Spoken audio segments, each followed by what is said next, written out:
તો દિલ્હીમાં ભારતીય જનતા પાર્ટીની જીત પર કેબિનેટ મંત્રીઓની પ્રતિક્રિયા આપી રહી છે। ભાજપની જીતને મંત્રી મૂળુ બેરાએ વધાવી લીધી છે। તો ખોટી વાત કરનારને દિલ્હીની જનતાએ જાકારો આપ્યો છે। તો દિલ્હીની જનતાએ વિકાસ કાર્યોને ધ્યાનમાં રાખીને મત આપ્યા છે। મૂળુભાઈ બેરાનું આ નિવેદન।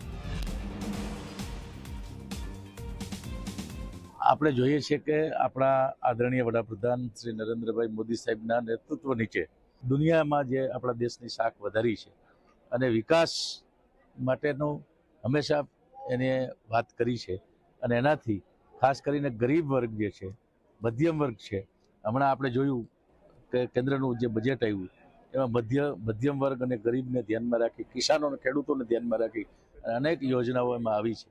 આ વિકાસના કાર્યોથી પ્રેરાઈ અને દિલ્હીને અત્યાર સુધી જે કોઈ ખોટી વાતો કરી, મુફતની વાત કરી અને છેતરી જતા હતા એને હવે સમજાણું છે કે નરેન્દ્રભાઈ મોદી સાહેબનું જે નેતૃત્વ છે એનાથી જ આપણો દિલ્હી હોય કે દેશ હોય એનો વિકાસ થવાનો છે અને એ વાતને જનતાએ સ્વીકારી છે। એટલે આજે ખૂબ સારા પરિણામો દિલ્હીમાં અત્યારે આપણે જોઈ રહ્યા છીએ।